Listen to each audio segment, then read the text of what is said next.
This is Multi-Voice, where we break down complex ideas in AI, business, and technology from multiple perspectives.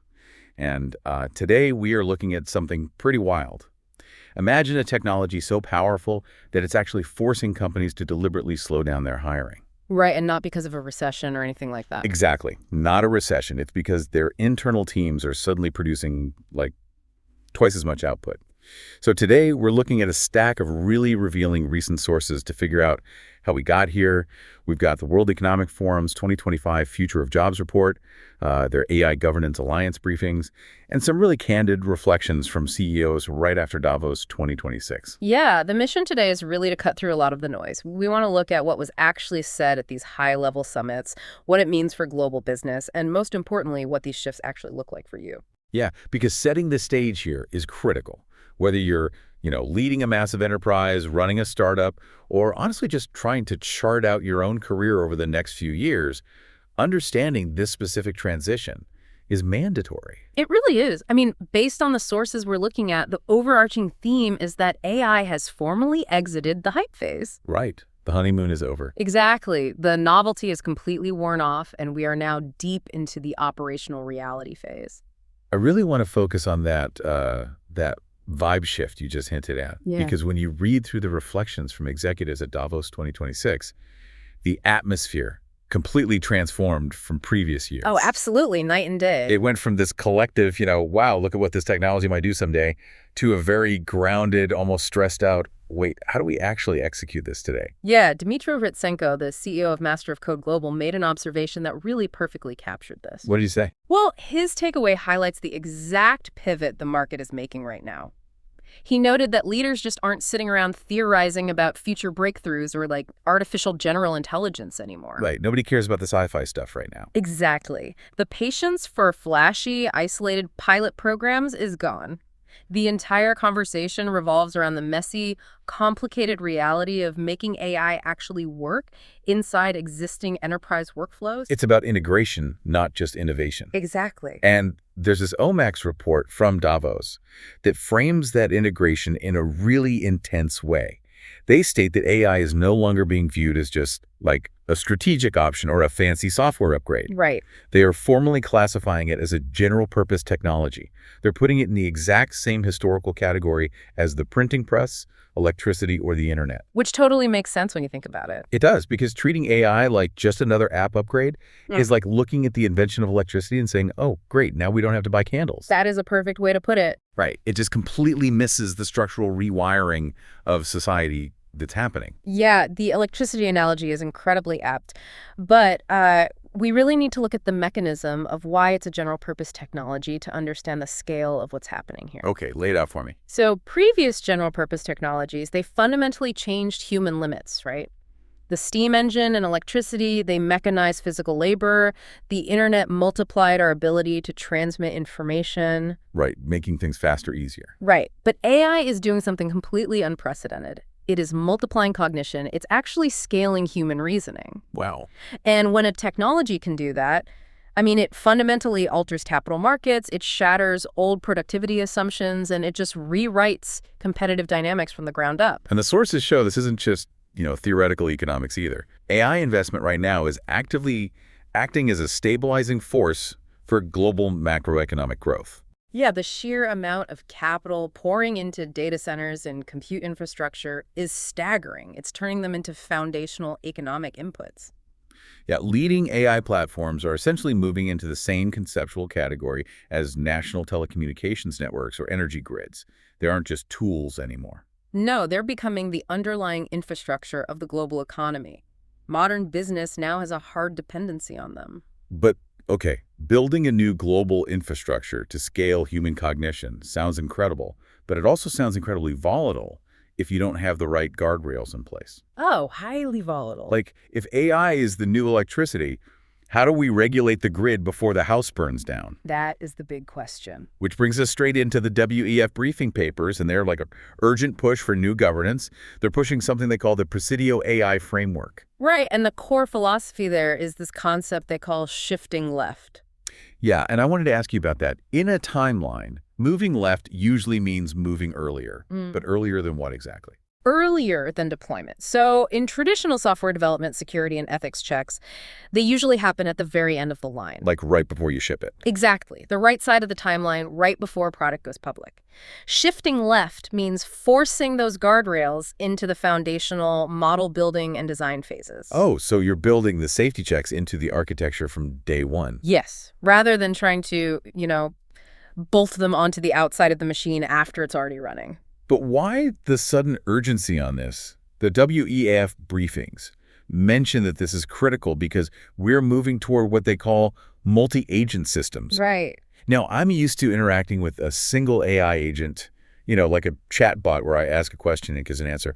What happens when a system becomes multi-agent? Well, a single task copilot always has a human in the loop guiding it step by step.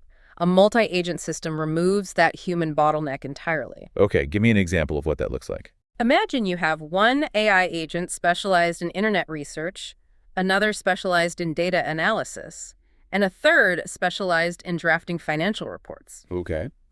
In a multi-agent system, you just give a high-level goal. And these agents break down the task, talk to each other, debate the data, and execute the steps completely autonomously. That is wild. It is. And the technology to do this is moving exponentially faster than organizational readiness. Okay, but if I have software agents autonomously making financial or operational decisions without me clicking approve on every step, that's terrifying from a liability standpoint. Yeah, that is the exact problem Credo AI points out in the briefings. Current governance frameworks, they're built for static software. Right. They aren't designed to oversee autonomous agents talking to other autonomous agents. Credo AI argues we desperately need what they call runtime governance. Runtime governance. So what does that actually mean? It means having oversight systems that monitor and audit these AI agents in real time while they are actively running and making decisions, not just checking their code before they launch. Okay, I hear all these Davos leaders talking about shifting left and building ethical frameworks, but I have to be honest, it sounds a lot like PR. It does sound like it sometimes, yeah. Like, are companies actually putting money and operational weight behind this, or is it just compliance theater? Because we have that Conversica survey in our stack, and it makes me highly skeptical. The Conversica survey is fascinating. Yeah, they surveyed 500 US-based business leaders. And while virtually everyone agreed that ethical AI guidelines are important, the actual implementation numbers were abysmal. Right. The gap between what they say and what they do is huge. Exactly. So is it all just talk? The skepticism is completely justified, but the WEF is targeting that exact disconnect. Their perspective is that corporate integrity around AI is no longer just some soft, nice-to-have metric. Right. It's a strict requirement for business survival now. If you don't have true multi-stakeholder governance, which means forcing your IT, legal, human resources, and sustainability teams into the same room to build these frameworks, you cannot build stakeholder trust. And without trust. Without trust, you literally cannot legally or safely scale those multi-agent systems we just talked about. And if you just ignore it, you end up dealing with the growing crisis of shadow AI. Okay, the reports keep mentioning shadow AI. Is that like the dark web for office software, or are we talking about something else? It's actually much more mundane, which is what makes it so dangerous. Shadow AI is simply when your employees start using unauthorized consumer-grade AI tools on their work devices. Because the company's official tools are too locked down. Exactly, or they just don't exist yet. So they upload sensitive client data to a public chatbot just to save time on a presentation. Oh, wow. Yeah, I could see that happening constantly. If your workforce is already doing this, ignoring it isn't a governance strategy. It's a massive security breach waiting to happen. That makes total sense. Sure. And it's not just a corporate problem either. It's playing out on a geopolitical level. The sources highlight that sovereign AI was a dominant theme at Davos, which, that sounds like something out of a sci-fi novel. Sovereign AI is basically the realization by nations that if AI is the new infrastructure, they cannot afford to rent it from another country. Right. Countries want independence across the entire AI stack. That means owning the physical data centers, the compute chips, the energy supply, and the data itself. So it's about control. Control, but also cultural preservation. Right now, the dominant foundation models are trained almost exclusively on North American, European, and Chinese data. So if a country in the global south, or like a smaller European nation, relies on those models, They are implicitly adopting the values, biases, and language structures of the countries that built them. Exactly. Building a sovereign AI stack allows a nation to train models that reflect their own local cultures, their own dialects, and their own legal systems. It's a defense mechanism against cultural and economic homogenization. Okay, so nations are battling over who controls the infrastructure, but on the ground, everyday businesses are just trying to figure out how this changes their daily operations. Yeah, the day-to-day reality. Which brings us to the macroeconomic and jobs reality. How is this deployment actively reshaping the labor market right now? Because that OMAX report revealed a subtle but massive dynamic that feels kind of counterintuitive. It really does. They found that corporate hiring is slowing down, but it's not because of a looming economic recession. It is slowing down specifically because of AI. Yes. Companies are quietly adjusting their hiring behaviors because AI is absorbing the workload. Right, but we have to look at this alongside the hard data from the WEF Future of Jobs Report 2025. Because if you only look at the OMAX finding, you might assume we're heading toward mass unemployment. Which is everyone's first thought. Exactly. Yet the Future of Jobs Report actually shows a strongly net positive global employment outlook. Right. Wait, I need you to reconcile that for me. If companies are growing, but they are deliberately slowing down their hiring because AI is picking up the slack, how on earth can the global employment outlook be net positive? Like, what does that mean for someone's career trajectory? I know, it sounds like a paradox, but the data points to a massive structural transition rather than just a simple subtraction of jobs. Okay, how so? The jobs report highlights a really fascinating metric: an urgent, continuous decrease in the rate of skills obsolescence. Meaning the skills a worker has are actually staying relevant for longer. Yes. Think about the mechanism of how AI is being deployed right now. The focus has shifted heavily toward job augmentation rather than pure replacement. Augmentation. AI is incredibly good at replacing repetitive tasks, writing boilerplate code, organizing data, drafting standard emails, but it struggles with complex problem solving, strategic relationship building, and, nuanced creativity. So because AI is taking over the rote tasks, the deeply human skills are actually retaining their value longer. Precisely. You essentially become the pilot of the multi-agent system. So like the job of a software engineer isn't replaced. The engineer just spends way less time writing syntax and more time designing the architecture. Exactly. They're essentially acting as a manager for their AI agents. And the report also shows that this AI revolution isn't happening in a vacuum. Alongside it, the transition to green skills and the broadening of digital access are the top macro trends driving business transformation. Yeah, it's a multi-front revolution, which is why the most successful companies are realizing that AI success depends surprisingly little on the raw sophistication of the AI model itself. Really? Then what does it depend on? It depends almost entirely on how well the company adapts its internal decision-making structures. The sources refer to this as value-based change management. Okay, what does value-based change management actually look like in practice? Because, that sounds like corporate jargon for sending an email about the new software. It's the complete opposite of that, actually. It means completely redesigning the workflow. If you drop a highly capable AI into a team but keep all the old approval processes and legacy metrics, the implementation is going to fail. Makes sense. Value-based change management means proactively sitting down with your workforce, identifying exactly which tasks are being automated, and deliberately upskilling those employees to handle the higher-level strategic work that the AI can't do. So if you just deploy the tech without evolving the workforce to utilize that freed up time, you don't actually get the productivity gains. Exactly. Okay, so we've talked about the vibe shift from hype to execution, the urgent mechanics of multi-agent governance, and this paradoxical reality of the new augmented job market. Let's get down to the actual evidence. Let's do it. When companies move beyond theoretical pilots and successfully execute this change management, what does this actually look like? The WEF highlighted 32 what they call Minds Pioneers. Right. Meaningful, intelligent, novel, deployable solutions. Yeah, and these case studies are critical because they are operating at scale across more than 30 countries and 20 different industries. They aren't isolated experiments. No, they are absolute proof that AI is delivering massive, measurable business outcomes right now. The numbers in these case studies forced me to read them twice. Let's look at Advanced Micro Devices AMD and Synopsys. The report says they are using reinforcement learning and agentic AI to double the productivity of their chip developers. doubling the output of highly specialized engineers. But how? Hmm. What is reinforcement learning actually doing in the context of building a computer chip? Think about what chip design actually is. It's an incredibly complex spatial puzzle. You're trying to arrange billions of microscopic transistors on a tiny piece of silicon to maximize processing speed while also minimizing heat and power consumption. Right. Traditionally, human engineers use intuition and standard software to test different layouts, and that takes months. Reinforcement learning is a type of AI that learns by trial and error. It treats chip design like a game. Oh, interesting. Yeah, the AI agent can simulate millions of different transistor layouts in a matter of hours, rewarding itself every time it finds a configuration that uses less power or increases speed. So it's not just typing code faster. No, it is solving a multidimensional physics puzzle exponentially faster than a human team ever could. And that frees up the human engineers to focus on the next generation of architecture. That is wild. It's literally optimizing the physical world. And we see a similar dynamic in healthcare with in silico medicine. They successfully moved the first generative AI-designed drug into phase 2 patient trials. Yeah, that was a huge milestone.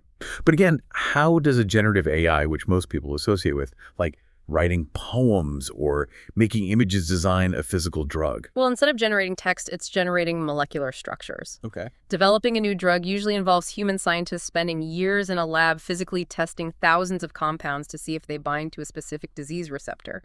Generative AI flips the process entirely. How so? It takes the 3D shape of the disease receptor and it hallucinates millions of potential molecules in a simulation, analyzing the physics of how they would fold and bind. Right. It identifies the perfect molecular key for the disease's lock in just a fraction of the time. It drastically reduces the traditional drug development timeline, which is notoriously slow, expensive, and really prone to failure. The mechanism makes total sense when you explain it like that. It's using simulation to bypass physical trial and error. But the case study that truly stopped me in my tracks was from the energy sector. The forecasting one. Yes, there was a report showing a 50,000-fold increase in the efficiency of energy market forecasts. I mean, a 50,000-fold increase isn't just a marginal business improvement. You can't even chart that on a normal graph. How is that physically possible? It just breaks traditional forecasting metrics entirely. To forecast energy loads, you have to analyze an immense number of variables, right? Real-time weather patterns, historical grid loads, the output of thousands of disparate solar panels and wind turbines, minute-by-minute consumer demand. It's just too much data. Exactly. Human-built forecasting models can only process so many variables at once before the computation just becomes too slow to be useful. But AI models, specifically deep learning neural networks, they can ingest all of those real-time data streams simultaneously. So they see everything at once. Yes, they can predict a spike in energy demand or a drop in wind power instantly, allowing the grid to route power with perfect efficiency. That 50,000-fold increase represents the gap between human computational limits and AI's ability to see the entire system in real time. Synthesizing the core takeaway from all these minds pioneers, this is what the inflection point of intelligence actually looks like in practice. Absolutely. These use cases unequivocally prove that AI is no longer an experiment. It is a fundamental organizational capability. And to achieve these kinds of results, it requires the exact same rigor, cross-functional alignment, and oversight as any other massive strategic investment. Yeah, if you take away anything from our discussion today, it should be that this transition from ambition to execution is happening around you right now. It is actively rewriting the operational rules of your specific industry. Being well-informed on these structural shifts, understanding the mechanisms of how AI multiplies cognition, why governance must shift left, and how it augments rather than replaces human value. It gives you a distinct, tangible edge in navigating your own career and leading your teams through this transformation. So let's recap our journey today. We started by looking at the incredible vibe shift at Davos in 2026. The realization that AI is a general-purpose technology multiplying human cognition, much like electricity mechanized labor. Right. We unpack the urgent need for multi-agent runtime governance and why dodging shadow AI requires corporate integrity to become a core strategy. Essential. We explored the complex, seemingly paradoxical reality of a job market where hiring is slowing due to AI, yet the overall employment outlook remains positive because the focus is on augmenting human workers and reducing skills obsolescence. And finally, we broke down the mechanisms behind those mind-bending, real-world efficiency gains in chip design, drug discovery, and energy forecasting that prove we are officially in the execution era. It's a lot to take in, but it's crucial. It is. But before we wrap up this deep dive, I want to leave you with a final lingering thought, building on everything we've just discussed from the WEE briefing papers. We started with the metaphor that AI is the new electricity, a fundamental infrastructure requiring massive compute centers, highly specialized talent, and immense energy to build and maintain. Yep. We also talked about nations scrambling to build sovereign AI stacks to protect their cultures. But what happens to the nations and organizations, particularly in the global south, that are currently locked out of the resources required to build those stacks? As AI exponentially multiplies the cognitive power of the nations and corporations that already own the grid, how will the widening gap between the AI-powered and the AI-poor reshape global equity in the years to come?